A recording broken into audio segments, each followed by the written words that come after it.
Hello and welcome to the Gold, Ghosts, and Guns podcast for November 16th, 2022. This is episode 123. My name is Tom Luongo, and we have a lot to talk about. Today I have with me the most requested guest that I've had on the podcast to come back is my good friend and partner in the Gold, Ghosts, and Guns project, Dexter White. Dexter, how are you this morning? Good, Tom. How are you doing? I breathe in and out and I repeat when I need to. And given everything that's happened within the crypto space, a lot of people are breathless right now. They're breathlessly trying to figure out what's going on. I think you see it everywhere, and that everybody wants the hot take on what's happening. And I know we're just as bad as in many ways as everybody else, but at a certain level, you and I have been chatting for a couple of days now. And I think a lot of people have some very good takes, and you and I agree about that. We've talked about this previously, but I don't think they're getting everything, or that you don't think they're getting everything. And you have some really interesting ideas about what you think is actually happening. And I'm interested to actually get the full download because I've only heard bits and pieces of it. So, the situation with FTX is really weird. It's clearly a Democrat money laundering operation of one form or another. But you have a take on this that I think is very, very interesting, and I want the listeners to hear it, and I want you to go into it. And you've got the mic. Go for it. Yeah, I will leave the the money laundering aspects to the end, but I really just want to talk about mechanics. First, I want to just say it's kind of funny. Tom and I talk a lot about the crypto space in general. And I mentioned last week when this all started blowing up, I was like, it's kind of interesting that we've never really talked much about Sam Bankster-Fried or whatever his name is, because it just, I think we both kind of blew him off as an obvious, I mean, to disclose, I basically think all yield farming is a scam, no matter, I don't read anything. I'm just like, oh, it's yield farming. It's a Ponzi. So, for me, I've just dismissed it for a long time. And I kind of tracked what he was doing. And, obviously you can't ignore FTX in the marketplace, but I just kind of it was off in the corner there. And then, but none of that means we were surprised when this came to a head. It was just like, oh, this is coming to a head now. Okay. And after it came to a head, I think a lot of people have done a lot of great analysis. And the analysis out there is pretty much centered around sort of like a post-mortem of FTX of like, how did this go so wrong? And I think that's perfectly rational. And I would suggest people look at Hidden Forces podcast. Dimitri Kofinas has great guests, and, some really good people in crypto sort of do the post-mortem and speculate a lot about how this happened. Really good stuff. But the perspective of everybody is that crypto has inherent value. And that, of course, is the perspective you would expect of people inside crypto. I kind of would like to present a little piece of fan fiction, if you will, to just say, well, what if there's another kind of take here? What if... No. Okay. I don't want to. Just before we go too much further, the one thing I wanted to remind everybody about: there's a difference between Bitcoin and then crypto. There is Bitcoin, and then there is everything else, and everything else is crypto. Correct? Yeah. Well, I mean, in my parlance, surely. I think certainly cryptocurrency probably includes everything. I mean, just for the sake of the conversation, when I'm talking, if I don't say Bitcoin, like if I say the crypto community, I mean everything. Mm-hmm. But I'll just notate as needed as we talk. I just want to make sure that was out in the open up front, because it could come off the wrong way if we don't do that. Right. Okay? I mean, I'm not a Bitcoin maximalist, but I did stay in a Holiday Inn Express last night. But Tom, if you want to, before I sort of lead that, like, do you want to take, give the perspective of sort of the standard take and how far or close you are from it, and then I'll sort of, I think, bounce from the other side. That makes sense. Sure. I mean, yeah. So I think everybody is doing the right thing. As you said, like, how did this go so wrong? What's going on here? And I think that the standard take is that FTX got themselves into trouble, and as they were getting themselves into trouble, they kind of doubled down by trying to absorb and get keep collateralizing themselves and issue new tokens and all the rest of it. And I never really gave FTX's meteoric rise much thought at all. I was been so busy actually ignoring crypto for the last, I don't know, year or so, that I'll be honest with you, this thing hit me personally out of the blue. I mean, I'm going to be honest here. I didn't know who SBF was until a week ago. That's how out of crypto in my worldview has been. I've been so deep into the Fed and the big geopolitical picture that I'm like, crypto's not the story right now. I don't care. I've been asked about Ripple and my opinions on that and the SEC lawsuit, and I think I've gotten that mostly correct. But I think the normie view on this is that this was an honest business that got itself into trouble and then kept doubling down as it tried to, save itself. And that's probably, and Occam's razor would lead you there, right? For me, it's been from the beginning, this thing started happening. I always go to, okay, who benefits and who did this? And so this is where I'm going to, from here on out, this is where my focus is. And I'm going to sit back and then listen for a while, because I know you have a different take on what you think happened at FTX. And so we're going to go from there. And like I said, I'll leave the cui bono as the takeaway. I'm really just trying to contribute to the conversation that people are having, because there's so much intellect and so much good analysis going on out there. I just want to throw out a different angle, and I'm not going to belabor this. We'll talk extensively, but I'm not going to save. I'm not going to do a big reveal. I'm going to just get right to it here. The angle I'm coming from is, what if FTX was built as a Ponzi eater rather than as just purely a Ponzi scheme? And what does that mean? What I'm thinking is, you have to come at this from a different perspective, which I'll get into the detail. But the top line is, if you were to create a machine to eat Ponzi schemes, your goal would be to aggregate the cash, not the crypto, not the tokens, not the Bitcoin, not the wrapped whatever, but the actual cash that they have. And they do have some. And if you were to create a machine that was solely built to harvest the cash in the system, what would it look like and how would it work? And I think it would look a lot like this, the way FTX looks and how they use their token. If you wanted to create sort of this idea, and again, the goal is to create a thing where you could harvest billions of dollars out of a system you didn't particularly like. And, the steps would be something along the lines of create a crypto exchange so that you can become a market maker and mover. And in FTX's case, you do that with your Alameda research branch as well.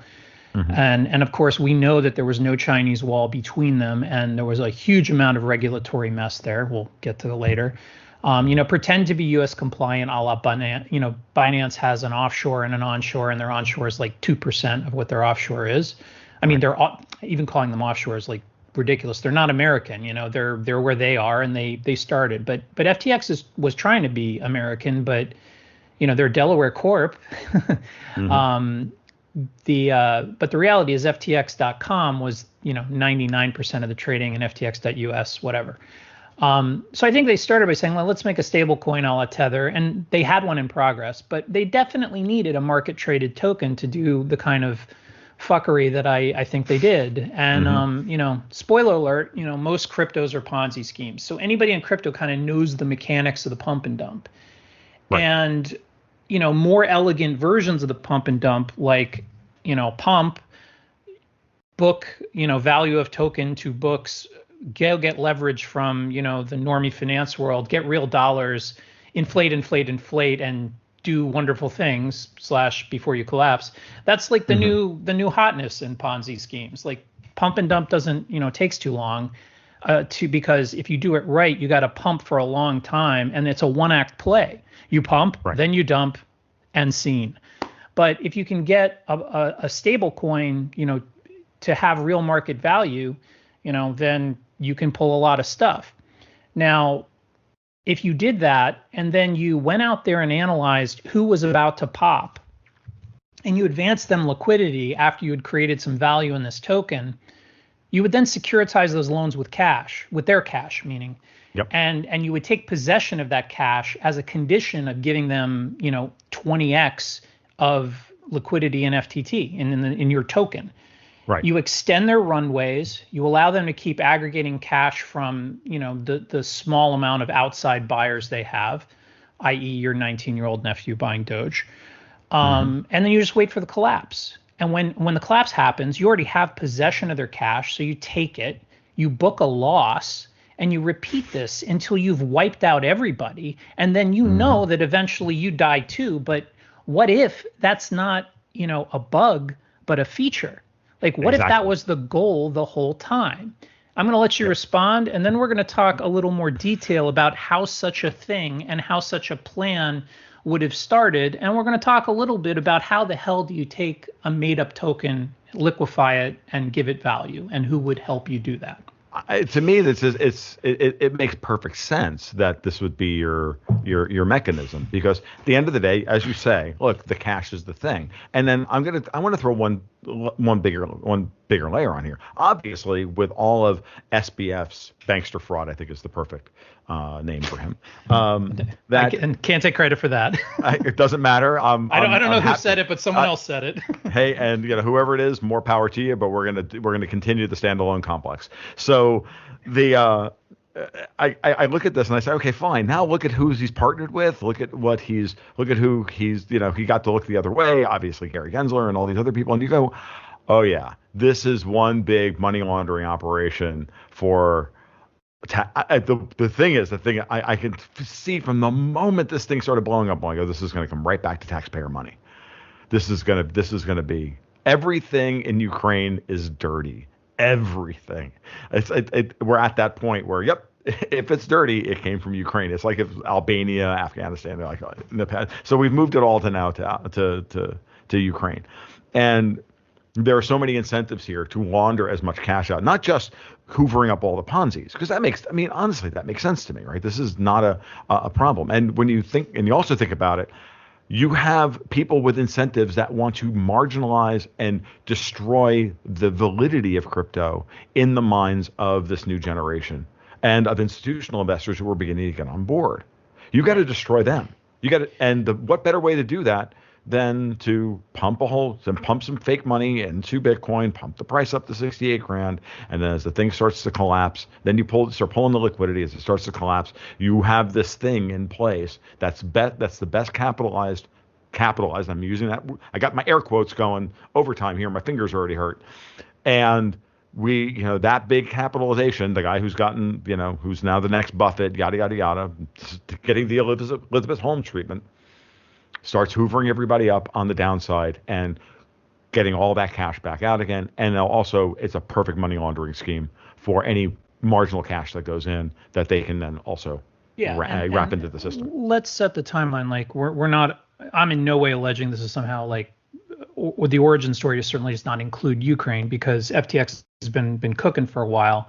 I just think the people who are cooking it have a certain perspective on all this stuff that in real time. It's always give credit to Rahm Emanuel, like never let a crisis go to waste. Well, if you build something for a goal, that's a super useful tool. Every time there's a new crisis, you can use it. Right. And I think that's first you build the tool, and I think the origin story that I'm alleging, and again, it's fan fiction, it's just an idea, but like if you think they started this from the beginning, basically just like, hey, let's scrape cash for no reason. I mean, everybody likes money, right? Like, so you don't have to have a single reason. But when you look at who's involved, you realize, oh, the intersection of these reasons are, they have predicates in the equity markets. I mean, it's not like we just came to the world of scams, Right.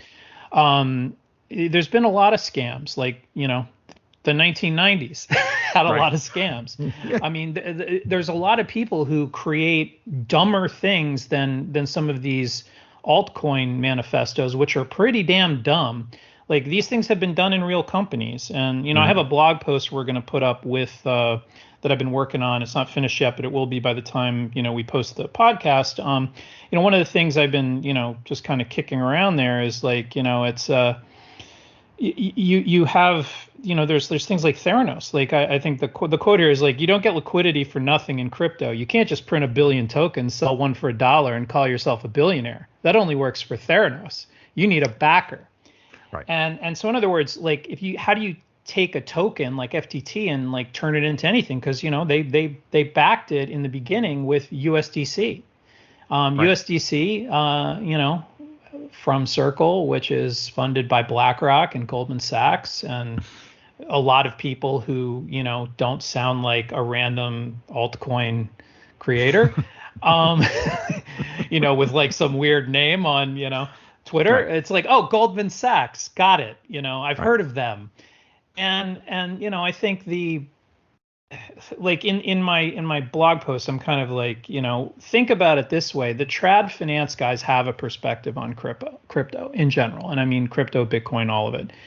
The idea is that all your liquidity belongs to us, because there's no ultimate transaction that takes place within the crypto sphere that is not enough that is anything else than a credit and debit to cash in the real world.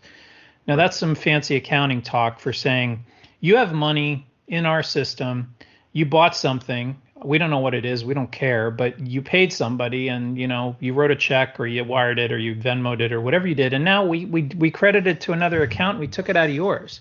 There's not been any wealth creation in crypto, and I know a bunch of people are getting the vapors now and fainting and blah blah blah.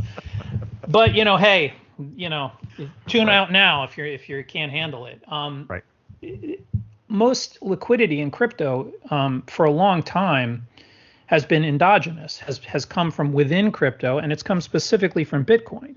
In 2018, we had a shitstorm of shit coins, and everyone was like, where's all this money coming from? And I'm like, it's not coming from anywhere. Like, it's a bunch of whales realized that as Bitcoin was, maybe when it crossed about 12,000, they're like, holy crap, we're rich. Let's get richer. And so they started just lining up these nonsense issues, if we want to dignify them with the term. Just like, people used to invest in crappy .com stocks. Or Florida swampland, or correct, or tulips allegedly, and maybe right. The tulip bubble allegedly didn't happen, but who gives a shit? It's a metaphor, right? And so that liquidity was all internal, and I sat around in 2018, heavily watching things like CoinMarketCap, and was like, people will argue other things, but I'm still convinced that the vast majority of liquidity in that period was endogenous and was specifically from large Bitcoin holders who were, not trading their Bitcoin, but would then use it to buy, de novo these tokens, liquefy them, create value, and pull the bullshit. And back then it was all pump and dump. And they extracted a lot of newcomer money, which was exogenous liquidity. Right. New money in, but ultimately all of crypto, all of Bitcoin, it's not like Bitcoin knows what Bitcoin costs. It's not on the blockchain, right? The Bitcoin price is not on the blockchain. It's just a thing that happens. All that happens on the blockchain is, hey, address number 1 has this. We moved it over here. We did a bunch of math. We agree with that receipt. Repeat every 10 minutes ad infinitum. And so when you think of it that way, like the traditional, the TradFi, white collar, blue striped shirt, they're looking at crypto like, holy shit, this thing's getting out of hand, Mortimer. They're buying the Lambos, Mortimer. They look at the Jordan Belfort types, to quote my friend Tommy Kerrigan, looked up from snorting cocaine off a Ukrainian hooker's pussy and went, holy shit, we can get rich doing this. This is easier than actually going into the pits on Wall Street. Well, no, I see. That's not my take. That's not my take at all. My take is, who are these upstarts, and who the fuck do they think they are? Right. And how do we stop them from, TradFi understands that crypto is an idea more than an actual, creation of money. And again, I'm going to narrow this to the perspective that I'm giving here, because I'm submitting that there's a group of people who see the world in the following way: that all of crypto is a black box. Everything that happens in it is just a bunch of bullshit that happens on computers, and all the monetary exchange still happens in the real world. And I know all you DeFi people are going, but show me the rails that I can turn money into crypto and it not ultimately really be expressed as bank transfer 1 to bank transfer 2 in outside the system.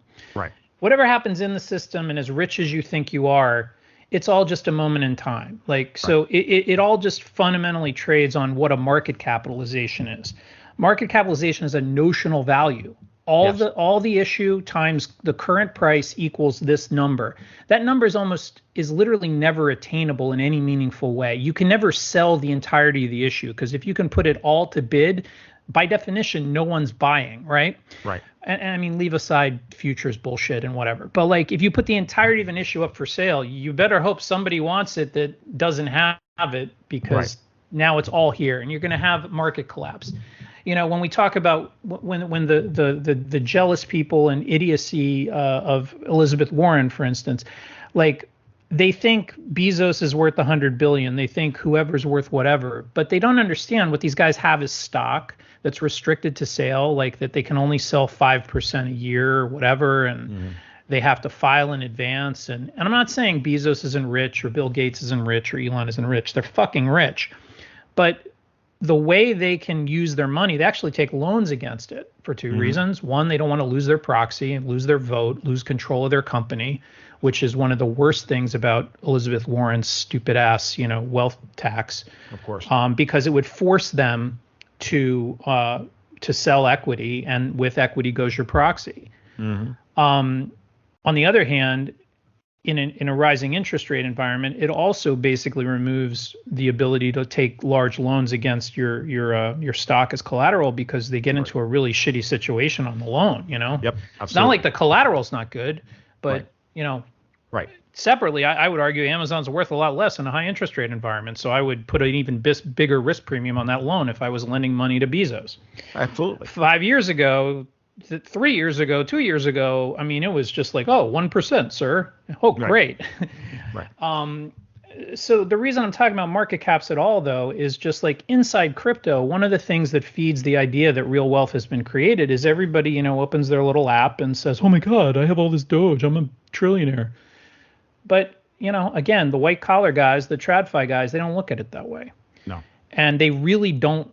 And look, you're free to believe what you want, but their perspective is that. So to them, whatever's happening in this little black box is just happening there.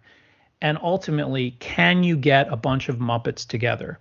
Can you do the Muppet Show, the thing they all know how to do? And if you can, then you do it. You set up a toll booth at the exit gate. Yep. And the only money, if you can spend all the money you want to spend in life in crypto, God bless you. But your life's going to be a lot more boring than everyone else's, because we can buy a lot more stuff than you. Right. And we can pay a lot more bills, like mortgages and stuff, Right. And so my feeling is that cast of characters has always had an interface with politics. Oh yeah. And so at the origin of FTX, what if, a bunch of TradFi guys were like, we're going to kill this industry that pisses us off, or we're going to do something that sets up, a domino topple that ends in a justification for lots of regulation, or a justification for an alternative to all their stable coins and other types of coins that we just help precipitate the collapse of. Right. What if that's the take? And then as it goes forward, either from the very beginning or in progress, that's when the politicians, get pulled in. And listen, a lot of people are saying this is just about the DNC. As this goes on, do not be surprised to see, many more angles. We already know that Mitch McConnell took $25 million. His PAC took $25 million. Okay, I didn't even know. You didn't know that? Oh, yeah, that broke. Yeah, that broke 24 hours ago or so. Yeah, so I Mitch missed that one. So, and that's part of the reason why Mitch is not going to be GOP Senate Minority Leader or whatever, wherever the Republicans wind up in the Senate. No, Mitch is done because of that. So firmly, with Mitch on the chopping block here, with McCarthy on the chopping block, I'm telling you right now, what I hear in all of this, and from the moment this thing broke, I looked at this and I was going through this with some of our patrons on Slack on I think Saturday. I think it was, so we're doing this on Wednesday, and I think on Saturday over the weekend, this is when you and I started chatting, and I finally said, all right, you and I, we need to talk about this FTX thing, because I have an idea. And to me, looking at it from my normal 40,000 foot, okay, who are the big players at the table, and who would execute this thing on election night? Because this thing broke on election night. Yeah, right? I don't think that is. I mean, I think that is just one of these happy coincidences. Maybe. I mean, Yeah, because I know. otherwise, you're saying that this was like a giant crescendo end of the fourth movement, fuck you, like ode to joy That's moment. Like, exactly that's what I think is okay. actually happening here, and I'll Dun, tell dun, you. And dun, I dun, dun, dun. Yeah. that's fine. It's we're doing fan fiction here. I'm going to do my fan fiction because when I do my fan fiction, half the time, more than half the time, my fan fiction winds up. It's the Spidey sense on this winds up being correct. One of the things I think is going on here is I think that those guys that you're talking about, those TradFi guys, I look at this and I go, look, if they're laundering money through FTX and there's a lot of Ukrainian aid and whatnot and money to the Democrats and everything else. Dude, I got to sit here and go. So last night Biden asked for $37 billion. You and we've done a quick balance sheet discussion of it. They're $5 billion in the hole on the balance sheet on FTX. It's not Specifically five billion in cash. So cash, again, like my concept not is not that they're quote money laundering. They're just literally, they're giving everybody as much crypto as they think they want, and who gives a shit what's happening, and at the same time just aggregating cash. And the way I look at yes, it is, if you aggregate 5 billion in cash, the Democrats show up and the Republicans show up late because they're just stupid and out of the loop. right, And they go, dude, you gotta give 10% to the big guy because we see what you're doing here, bankers. And right. and they're like, all right, asshole, here's some cash. Well, the Biden comes out yesterday and asked for $37 billion now in the Ukraine aid. The first thing that popped into my head was how big is the balance sheet hole? Don't you already have that? Just pay him an FTT. Exactly. But don't they take but no, tokens? the people. But the problem here is that the actual people want cash, who are actually owed the money, and yada yada yada. So I look at this and I say, there's the people with the incentive structure to bury this thing aren't just the TradFi guys who don't want the crypto guys getting rich because they're buying Lambos, Mortimer. I think that this is the guys who are looking at this going, they're using this as a means by which to funnel taxpayer money through Ukraine, through this thing, and then steal and buy elections with it. Absolutely not. This needs to be killed. And, look, Daniel DiMartino Booth, and what set me off on this was Daniel DiMartino Booth retweeted a thing from a guy talking about Tether's leverage being its balance sheet being in effect levered 35-1, and she just looked and said, I think it's time to continue to revisit that idea of the leveraged loan market. And she's been banging her shoe on the table like Khrushchev, saying Jerome Powell is trying to destroy the Eurodollar story. This is a Eurodollar story. Yeah, absolutely. This is a Euro. And I'm gonna just jumping in to ask you to kind of direct Right. so. First of all, nothing you just said is not compatible with my alt take, and it is an alt take. It could be a Ponzi eater that also sucks in new deposits in order to launder them. That is, yes. But in my view, that is a secondary function that Sure. they always probably thought they could do, but they had a first objective, which was to collapse all of crypto, perhaps except Bitcoin, because collapsing Bitcoin is a harder job, and it might not be necessary, especially that there's a rational commodity definition. And Bitcoin there's a separate price that can be made with Bitcoin by TradFi.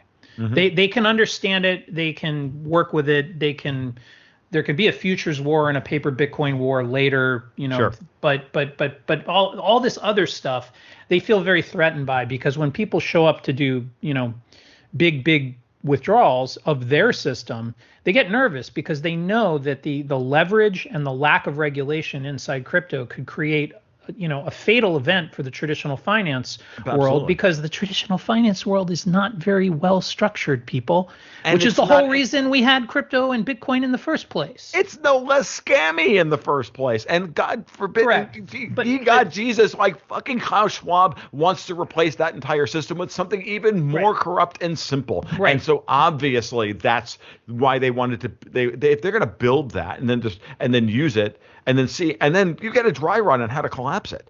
Right. Like you get all this data. Like if you're like this, but I think this was an operation planned. I don't know about planned, but they pulled the plug. CZ Binance and somebody else said, you know what? It's time. Pull the plug. They're about to steal the election, and now we have them for a crime. I think we're going to see in the next two or 3 weeks. I think Binance is the next. I mean, I don't think anything in any of this. means that Binance is legit. No. I just I think Binance is what popped into my head is like, oh, so Binance is the one that started the whisper campaign, that started the collapse of FTX, blah blah blah blah, and they're the Chinese government. Meanwhile, our foreign policy has gone off the rails to go full blown belligerent on the eve of the G20 against the Chinese. right.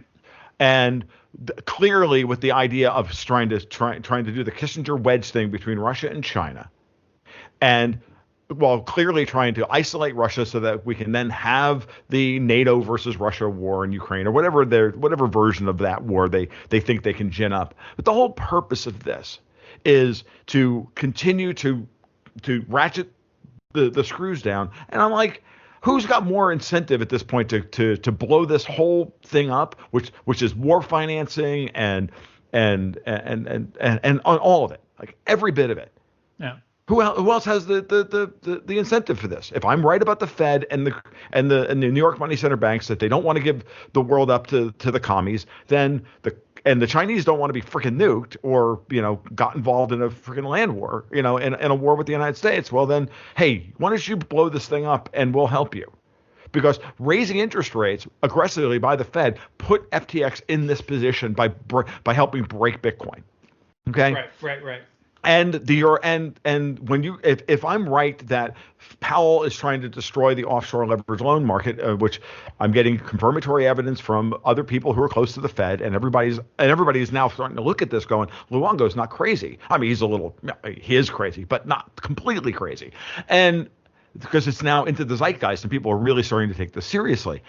And you can now see this, like that crypto had become just another what my Padawan Phil Gibson says is the ODM market, the offshore dollar markets. Like it's just another Eurodollar market, and they were trying to escape the collapse of the coming collapse of the Eurodollar markets in traditional finance into crypto and keep running the same schemes because those things had all blown up. So, I mean, I was just looking at the text thread that we were doing on Friday and Saturday when I was kind of giving you the nucleus of this take.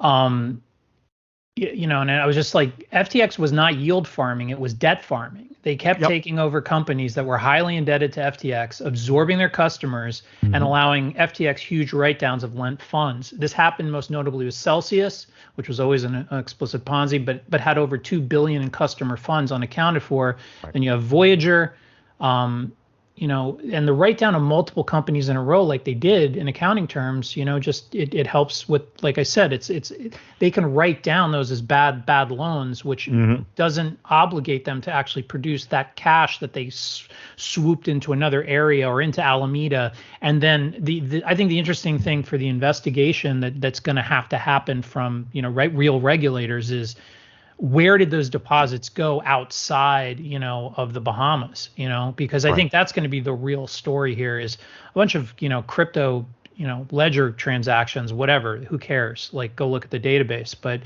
where exactly did that money flow to? And, like there's rumors of a backdoor to SBF, his own accounts, presumably some Swiss, cash conduit account. And then there's the question is, was he fronting large amounts of real client cash to them in order to pay them off? So, because here's the thing, if you kind of take the premise that crypto is a Ponzi because you run an altcoin and you got nothing but your altcoin, you're trying to keep it from collapsing, and SBF comes and SBF's got to give you some money to like keep you in the game so that you have an exit. And I think that's another area of investigation. I think real client cash got pushed to the other, the targets of acquisition so that their guys could at least have, a parachute of real money, because they knew all their digital holdings were worthless. And by the time they could, sell them all, they were definitely gonna be worth zero. Right. And, like FTX invested $400 million in Celsius despite already being down $75 million. Like they inverted the sunk cost rule. Right. And the other thing that we talked about was, if you think about futures contracts that were written in anticipation of Ethereum proof of stake conversion, of the merge, and you say, well, those contracts are like 90 days out, right? A lot of them are longer, but there's a lot of 90-day futures contracts in the world, and if you go back to when stuff really started to go off the rails for FTX, it was in that June-July period, right? And that's when Celsius went bankrupt, and Celsius, I think, suspended deposits. Another shout out is to Scam Economy podcast. They did he did a series of these sort of like breaking news. And what's funny is one of the podcasts I think is literally 3 podcasts where he was sitting there trying to master it. And then the news would be so ridiculous. He had to call his friend back. He's like, hold on, we got to do another addendum. It is what it is, man. But they do a really good job of explaining the timeline for Celsius. And when I thought about it, I was like, dude, they could have been levered to the tits on stuff, related to the merge, and when you look at these things on the timeline, you're like, I don't know. Yep. These are all it's just like, hey, what if we look at it from this point of view? Ultimately, what I think the big thing to kind of complete my perspective is the role of USDC in liquefying FTT in the beginning of the story, in the beginning of the FTX story. How the hell did that happen exactly? Think about when Ripple was the coin of the realm and the golden child, and then how Ripple ended. Especially if you have a problem with what I'm saying, SBF can be a patsy in all of this. He can also be a crook and a patsy. Yep. One is not mutually exclusive. He could simply be, he's a very well-connected kid, and his co-conspirators, alleged co-conspirators, are also very well-connected. And, I'm sure everyone's seen the breakdown of, Carolyn Crypto or whatever her name is. Right. But it doesn't mean that, he couldn't have been ultimately sold out. Just look at all the Ripple stuff before Ripple was kicked out of the kingdom. Ripple was the way forward. And anyway, USDC there was a lot of USDC pumped in FTX. Yep. And that became the basis of the levered, because it was a stable coin, they could lever loans from more traditional lenders, as opposed to, and then they did all the goofy leverage of FTT inside their own exchange. Right. And then, there you go. One of the things that ticked off my spidey sense a while ago, and this is a sop to the Bitcoin maxis in the audience, which is the following, which is about a year ago, while FTX was really beginning to spin itself up, Jerome Powell came out and explicitly and said, I don't really have much of a problem with Bitcoin. Bitcoin is what it is. I have a problem with stable coins. Now, as the head of the Federal Reserve, the chair of the FOMC, he should have a problem with all stable coins because they're a direct competitor to his primary product, the US dollar. In the same way that, the euro is, or the, not the yen, but, the same way that any other major currency would be in that respect. So if you are creating a parallel economy to the Federal Reserve, they have an incentive. They have a fundamental incentive to break this. But it's interesting that he separated out, and so never forget this, that Powell himself separated out Bitcoin from the rest of crypto, from the stable coins. And a lot of people had to, ask me the question it makes perfect sense. And I think that when you really sit down and you just think through people's incentives here, and you look at the situation as it stands, if you subscribe to any version of the reality of my argument that the Fed is engaged in a controlled demolition of the leveraged loan markets, and I would add to Ms. DiMartino Booth's statement, offshore leveraged loan market, then this all tracks as a set of motives. This is motive, means, and opportunity to break this thing down, and to break it down once the election goes through. Because once the cheating thing is in motion, that's not going to stop just because the money blew up. That's going to keep going. As a matter of fact, it's going to actually double them down to try and steal the House and the Senate and everything else in order to sweep all this under the rug, because they'll then have committee control and all the rest of it. So, Don't kid yourself. I see this way. I mean, over the weekend when we were talking about this, I was about 50-50. We had three scenarios that we spun out. Mine about the Fed. Then there was well, we have this thing, it's utilized itself, it's eaten itself, and now we need to shut it down, get rid of it. I gave that about 30% probability. And then there was the other one, which you pointed out about, in my mind, about 20% probability that it was, well, this thing's just slipping over the line and we just need to get it, and we don't need it anymore. And then, and then it just kind of dies, right at the finish line, which is and all of these are fair takes, but from my personal perspective, my opinion was about a 50-30-20 breakdown of the scenarios. As this story has gone along, and we have gotten more and more confirmation that, and more smoke fire, whatever you want to call it, that the Democrats were involved in laundering taxpayer money to fund their reelection campaigns through this thing. I'm now 75.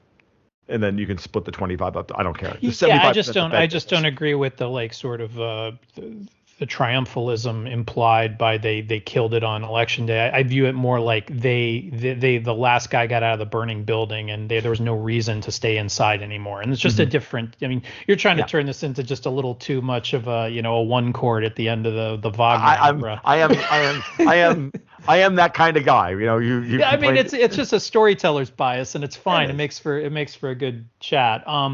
But I think all we're saying here is the takeaway is there's an entity. You can look at it as a purely greedy entity that got out of its league and over-levered and fell down the mountain, or you can look at it as something different. And I think the something different that I presented, that it was a purpose-built bomb to take out the crypto and stablecoin threat to conventional TradFi, makes a lot of sense. I'm not advocating that it can't, be bullshit. I'm just saying, let's look at it from that point of view too, because when we look at the world we're living in, when we look at the reality of interest rates and the cost of paying our debt going forward, when we look at the financial war that is going on, the interests of Europe, the ECB, Davos et al., and the interests of Wall Street, the United States et al., and the Fed, there's clear lines of opposition. And listen, the Democrats are very corrupt, but they often do things on the correct side of the line, and a lot of the times on both sides of the line. So what I'm saying is this thing could have been built for one purpose. As it went forward, they of course knew that they could pull out cash for their own enrichment and campaigns, but ultimately it became a way to help, the size of the aid for Ukraine and the refusal to allow the Ukrainians to negotiate earlier when they were more in the mood to. I think as it went on, they legitimately are not in the mood. Fine. But I think the Democrats realized how much money they could pull out of it. And I think the story that I kind of smell here is it's ultimately about avarice. It's not really about, the sort of global design that sometimes, people attribute to the Great Reset types. I think when this is all truly, post-mortem, if we get anything resembling access to the truth, I think you're going to find out, look, it's just another example where, it's no different than them telling you that Michelle Obama sold 1 million copies of her book. No, she didn't. They gave her a big check, they paid her off, and they printed some, and then they remaindered all the rest and recycled it all because nobody buys books or reads them. It's all just a closed system. Publishing is just a closed system to give Democrats payoffs.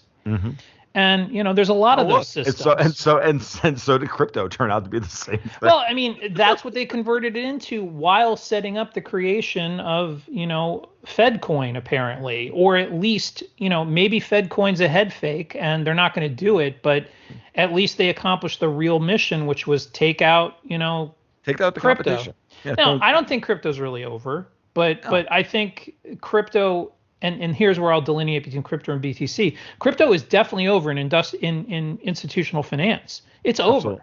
Absolutely. And so the only thing you're going to see coming is maybe GBTC becomes an ETF. Say that 10 times fast. And Bitcoin futures. Okay, fine. But again, I think they made their peace with Bitcoin. Maybe they'll, maybe in 5 years, Ether will actually have a purpose. Right. But the bottom line is dividends have to come from the real world. I think that's the big lesson here. Any story where you believe the dividends come from a closed system, I mean, and in this way, I agree with the sort of perspective I'm holding out as like, the Mortimer and the other guy, I don't remember from Trading Places. Right. But, it is like, crypto has to do something. Bitcoin survives because, kind of a sunk cost fallacy as well of like, hey, we burned all this electricity. It must be something. Yeah, I love Bitcoin, but, that's not lost on me either. But, I think Bitcoin is just not subject to massive amounts of liquidity fraud the way all these other things clearly are. And I think we're coming to the end of this act. And the real question is at the end of this act, and this little fan fiction aside, are we looking down the barrel of, the Federal Reserve giving us digital money and even worse, waking up one morning and being told, oh, yeah, electronic dollars are electronic dollars. They're all the same. We just took your $32,000 in your savings account, and now you have $32,000 of $1 denominated Fed coin. It's the same thing. And us just being like, what the fuck just happened? Well, we'll see. I know that that's not going to happen while Powell's at the helm. But between now and then, it can't happen technically yet because they don't know how to do it. But, well, yeah, there's many things. But they are, you saw that they rolled out a big bank, multi-bank Wells, BOA, blah blah blah. They all like 2 weeks ago. They're testing. Now it's not really what you would need to have in place, but it's the first step. Well, that is the argument, that it's a slippery slope argument that a wholesale. I delineate this as a wholesale central bank digital currency versus the retail. There are a lot of people just replacing SWIFT, basically. Yeah, basically replacing SWIFT. I see Singapore's working on this. Even the Russians are working on this. Well, they should do that anyway because SWIFT is antiquated. Exactly. So I caution everybody. Different, It's a different podcast for a different day, certainly. My point being is that we're all on edge here because we all can see the anxiety, and we're all feeling the anxiety of what around the corner, and there's a lot of histrionic, and there's a lot of people getting the fucking vapors out here about what's going on. And what we're doing here this morning is to, bring us down out of that state of anxiety pimpage, to put it mildly. And as far as I always, anytime, happily. Dollar in the tip jar, please. Absolutely. I always give you credit for that. It's the funniest fucking thing I've ever heard in my life. So just so you know, Dexter's been saying for years, anxiety pimps. So my point being is that don't worry so much right now about wholesale central bank digital currencies. Worry about the push for the retail one, which the Fed has come out over and over and over again, said they are not interested in, and I believe them on this.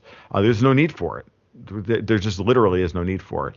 And the Fed is still, and this is why I believe that the Fed and the central and the New York boys, the blue stripe shirts and the white collar guys, are not down with crypto, and they're not down with the communism. And frankly, those two things together, in the intersection of those things and the Democrats and the World Economic Forum, tell me that this is a planned execution. It's like a threefer for the Fed. Frankly, it just is. And J.P. Morgan, there's like at least a threefer here. And when I see something like that geopolitically, I have to default there until someone proves me otherwise. And just like Ripple was a thing until it wasn't a thing, like something can be going forward as the master plan, and as the analysis of the situation is more rigorous, and more people who are decision makers in the real financial world come to the table to say, oh, that was a good idea, but we're not going to do that. We're going to do this. And in the same way, like this could have been a side project of some people, and then they realized how much it had been corrupted, and they're like, nope, we're killing the baby here. And it's just a point of view, and I'm just saying, put this in your pipe and smoke it too, and because there's a lot of very simplistic analysis out there, even as good as it is, it's all just very centered around the thesis that SBF is some sort of financial psychopath who I'm not sure I buy that. I don't think this guy can create from nothing this level of operation just because he's got connected parents. Like there's more to this, and that's all. That's it. Whenever they give someone the Elizabeth Holmes treatment, I'm like, yeah, no, sorry. Well, when they tried to turn him in the last 90, 3-4 months, this crypto altruist, I was like, okay, the fix is in on something, but I was like, I'm not sure what they were doing, because it was just such obviously, it was PR bullshit, but it was kind of stupid. And I was just like, do we need a crypto altruist? Like why do you, because it was kind of like, Well, because again, like everything else, we always need to be the goodies in this. We're trying to save the planet, don't you know? We're trying to save communities, don't you know? I mean, that's their standard thing. This is how they've sold. This is how they sold climate change to people. This is how they've sold beating bugs and assisted suicide as a growth industry and all the rest of this fucking horse shit. And like that's where it is. That's where it always ends up. And they always have to look like the good guys on the way out the door, even though they're stealing your money and raping your children. So, just psychopaths, dude, all the way down. Well, that's a party. Tune in next week for, I don't know. Tune in next week for Red Pill Tom, because right now Black Pill Tom is winning the day.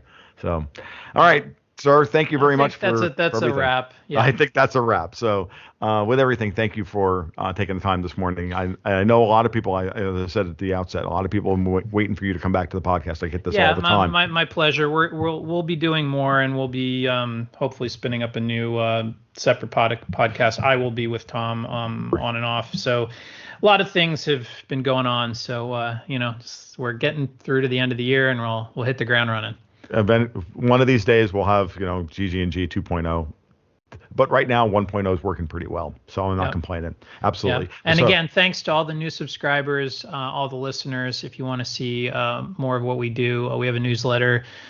Go over to tomluongo.me, give us your email, and we won't only bother you once a month. And check out you can sign up for the newsletter there, see the blog. If you're just hearing this on the podcast, all that is in the show notes. Yep. And as always, all of my regular media appearances that I get links to, I put as on part of the public feed over at Patreon as well. So you can just follow me on Patreon so you can get that feed. All right, you guys take care. You be well, and we'll talk soon. I'm not sure when, but it'll be soon. Keep your stick on the ice.